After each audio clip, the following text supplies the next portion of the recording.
Welcome to our next installment of Dayo Talks. I'm Tony, and joining us in the studio today is Hayotullo Ismailov from the Global Shapers community. Yes? Yes, exactly. Thank you very much, Tony, and thank you for having me. Thanks for coming in. Would you like to start off by giving us a bit of an overview of how you got to being a part of this Global Shapers? Sure. So it's my pleasure to be talking to you and share my experience about World Economic Forum and how we came up with the idea to establishing the Tashkent Hub of Global Shapers community. So, as you know, World Economic Forum was established by Professor Schwab in 1971, and since then the World Economic Forum was conducting annual meetings annually. And in 2011, Professor Schwab got the idea that involving the young people to speak up the problems would be a good push to understand and to have the good connection between the young people and the government officials and high-level people. And since then, the Global Shapers community was established within the World Economic Forum. And nowadays, we have more than 10,000 global shapers in 500 cities of the world.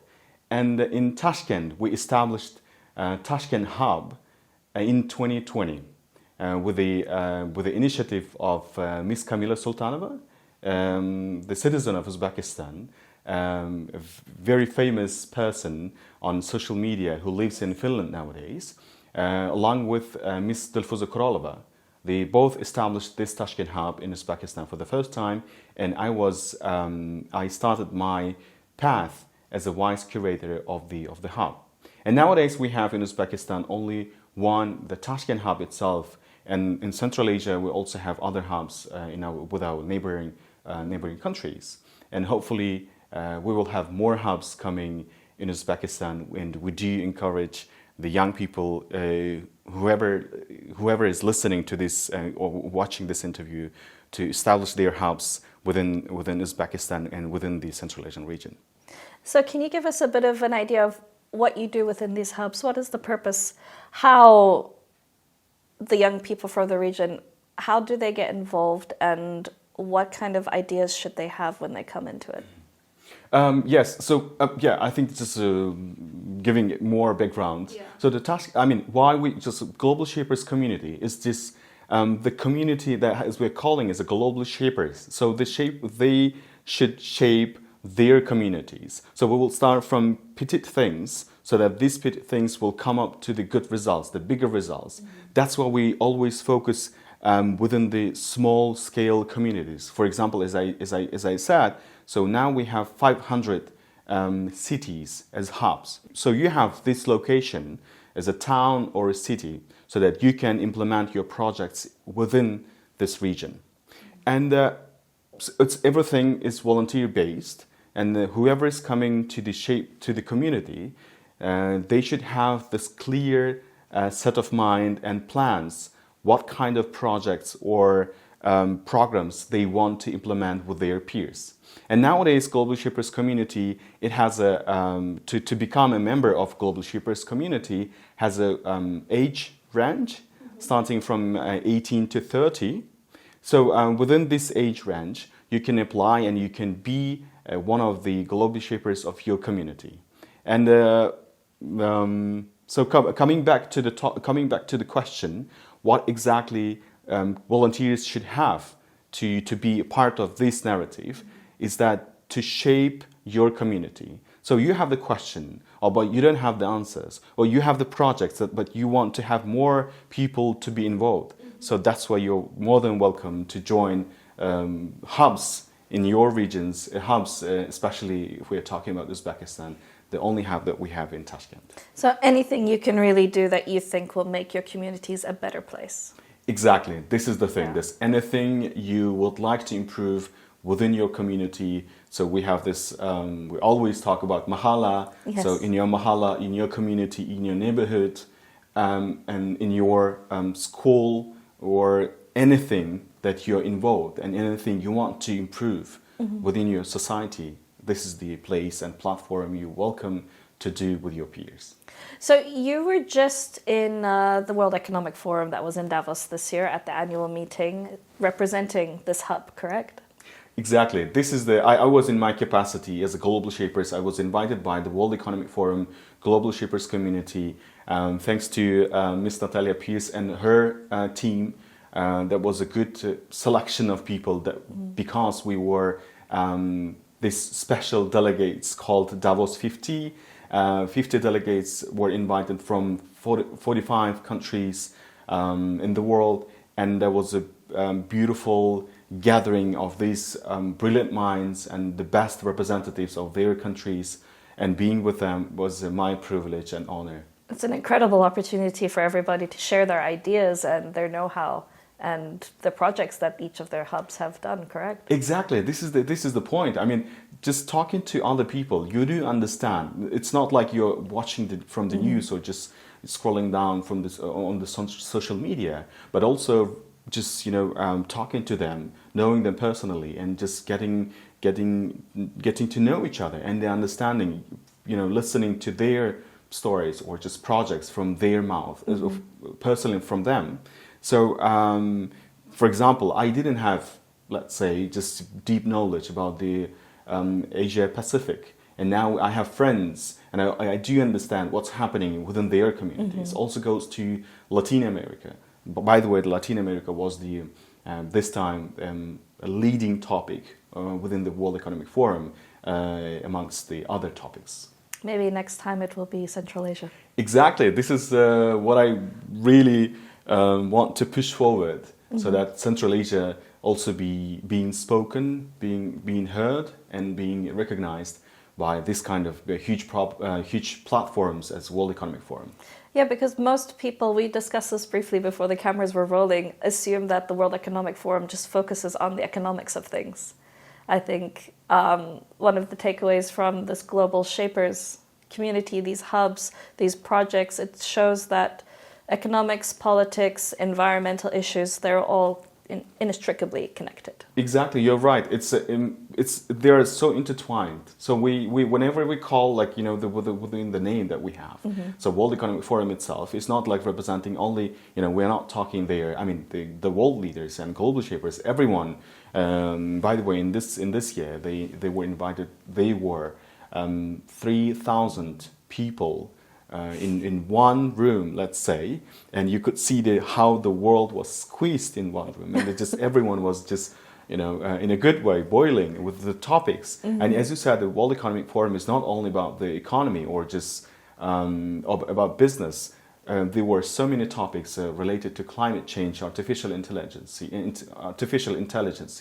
and the fourth industrial revolution, which is also coming to the artificial intelligence, or how the future should be seen or can be seen, and how we can reskill ourselves to be better prepared to the future. And also touching upon the topics of labor and how the labor market is going to be shapen in the future. So it's not about the only economic narratives, but you said the economy is the core of everything. Just and how it's related to everything else. Exactly, it's how it's related to to other topics around. Well, do you have any key takeaways from your time there that you'd like to share? Yes, I have so many takeaways, and for this, for the week, we were also invited by Zurich Hub. So we had this pre-Davos event, so-called pre-Davos event, that they have been holding this event for the last 6 years. The Zurich Hub Shapers, and we were also fascinated to be there, preparing ourselves better to Davos, so that we can have have this experience as a full stack. And so for the week itself, at the World Economic Forum, I think I wouldn't be only one who says that we have so many things and takeaways, and saying this, that was a life. It's a once a lifetime journey and experience that you can feel. As I told you, there was the world itself was so small for some time, and you can just see the world leaders and the people you usually see on TVs and on the news or just on social media. having this, chat with them and just drinking coffee or, casual talks with them also makes you feel that these are also ordinary human beings, but they are also doing their jobs in the different positions. And the main takeaways that I had to understand, for me as being citizen of Uzbekistan, I understood that Uzbekistan should be also not only Uzbekistan, but again coming to the point that the whole region, Central Asian region, should be also presented in this kind of platforms, so that to have these conversations with other countries or business or entrepreneurs or other people that are involved in the World Economic Forum. This is one of the takeaways I have. And also another one. So since the second takeaway, let's say, since this year's annual meeting was titled "Rebuilding the Trust." Mm-hmm. Nowadays, we do understand that the world is facing huge, crises around the globe itself. Talking about the Eastern Europe or talking about the Middle East, or the huge two things happening in the world. This is very crucial moment when the countries and the state bodies, NGOs, whatever actors that we have on the stage, everyone should try to rebuild the trust in their own way. And this kind of platforms as World Economic Forum is a good place to have and to utilize, to have this two-way street conversations and negotiations.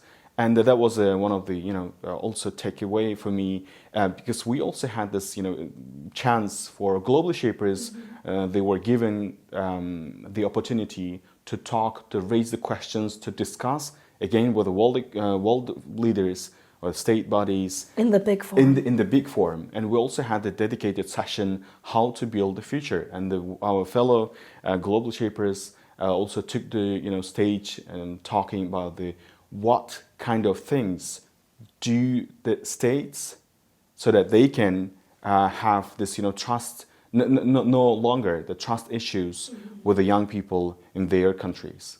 So there was also a good session to understand. I mean, for me, it was one of the biggest also takeaway. So as another takeaway, I would say, if you want to be heard, if you want to be seen, you should always speak up.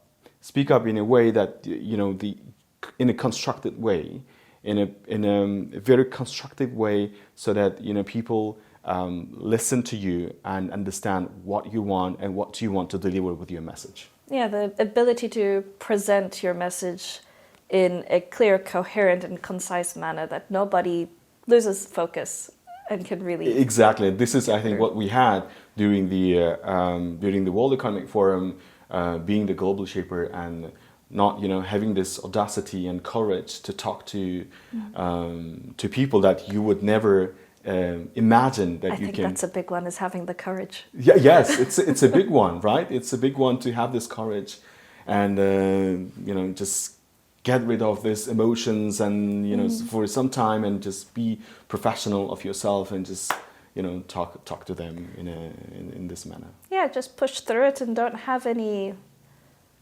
hang-ups on why you are there, that you were chosen there for a purpose. You were the only representative for Central Asia at the forum. So yes, that was as I told you, I think before the cameras. I mean, and my friends also know about that. Being the only Central Asian, it was a kind of like a pre-title. I was like, oh, it's I should be very proud because I'm the only one representing the unique one representing the Central Asia. But when forum started, and I could see my fellows just hanging around with their peers from the regions, like Americas, Latin America, or just Asia Pacific, or other regions. But no one was, from Central Asia. I was like, I think Central Asia should be more represented, starting from the global shapers, again, just coming to the higher point as a governmental level. Well, actually, I wanted to ask you, are the Central Asian hubs, do you collaborate together? Do you work together? It's a good question. Thank you.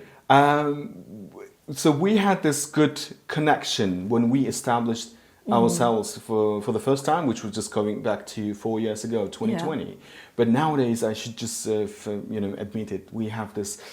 I think we just again re-established the connections. You lost touch a bit. A bit of losing the touch, and now looking at the from the perspective of Central Asia, not only like being Uzbekistani. So we also have a community leader. She's now based in Yerevan, Armenia.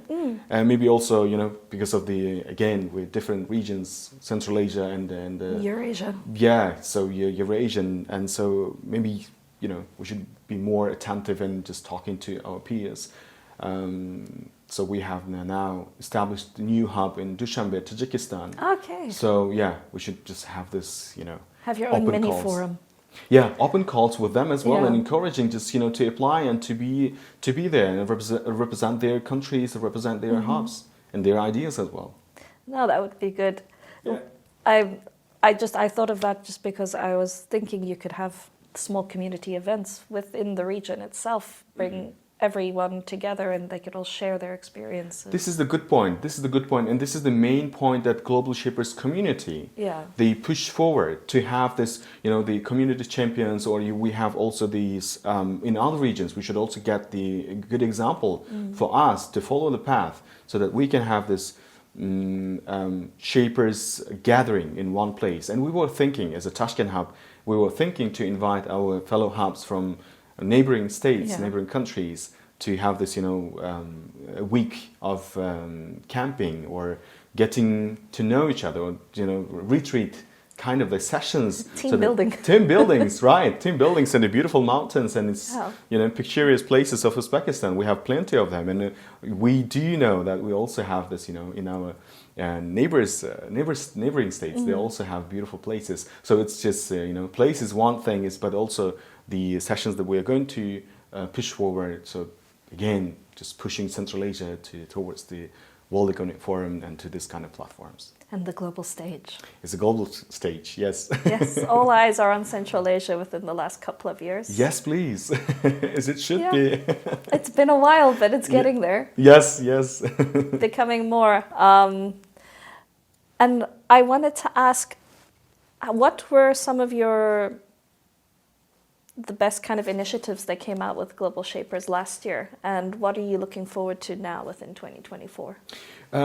Thank you, Tony. So for the 2023, one of the biggest thing that we did is the recruiting the new Shapers. So now we have, we can say it's one of the biggest hubs in Central Asia. Tashkent has now up to 25, if I'm not mistaken, 25 hub members, young people dedicated, passionate. They want to change their community within Tashkent city, and including the Tashkent region. Everyone reside by the rules. Everyone coming from Tashkent, and that's why we're pushing other regions of Uzbekistan to have their hubs.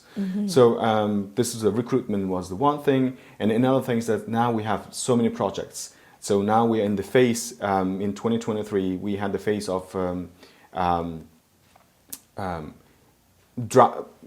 talking and discussing our projects, and one of the biggest projects that we had is climate change. Now we understand that Tashkent is facing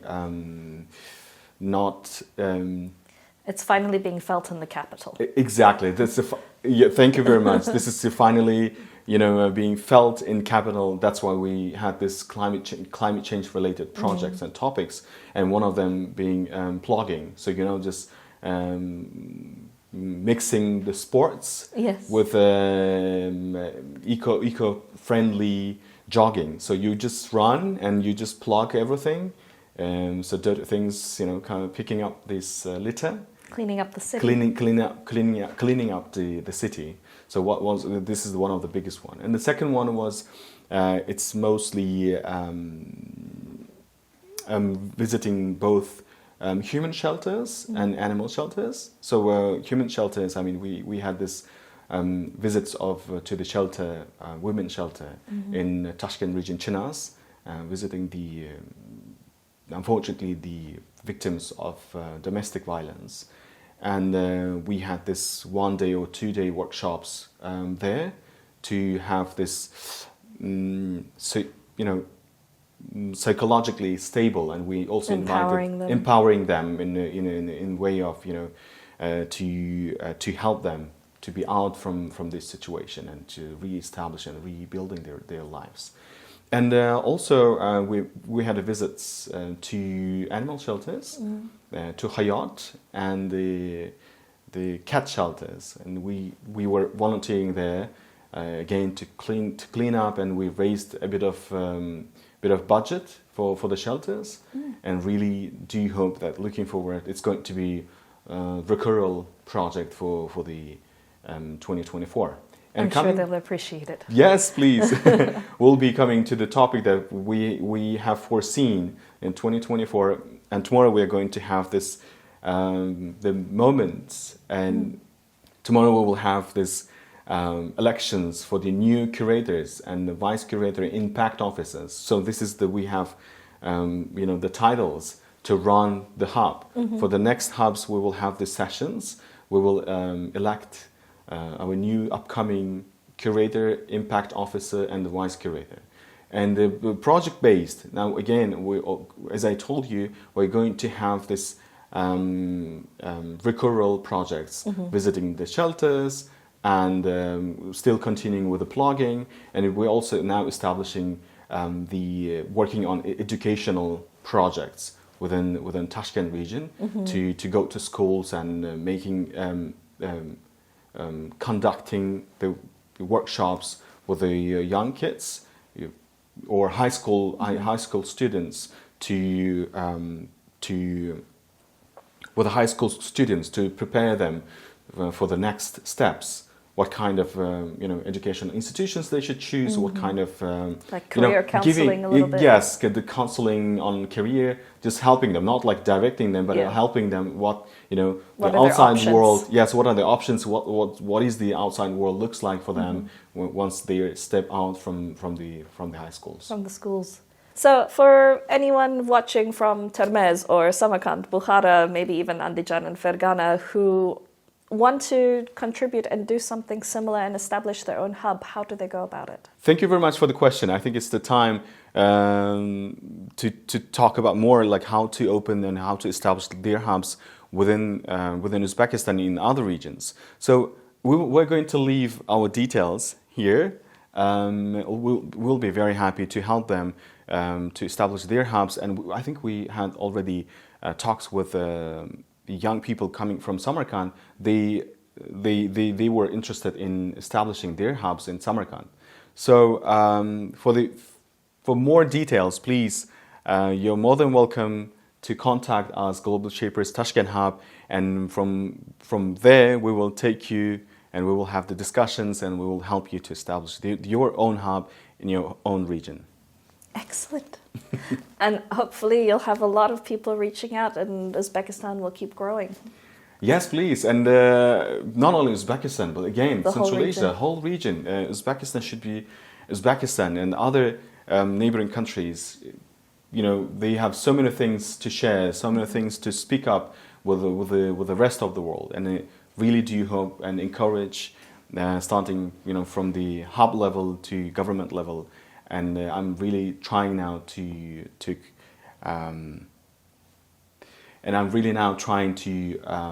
go and to have a talk with the government officials, so that Uzbekistan should be also represented in this kind of platforms in the future. I look forward to seeing it. Thank you very much. Thank you so much for coming in, Hayotullo. I really appreciate it. Thank you very much, Tony, for having me and for dedicated time. And I really hope that this is going to lead us to bigger results.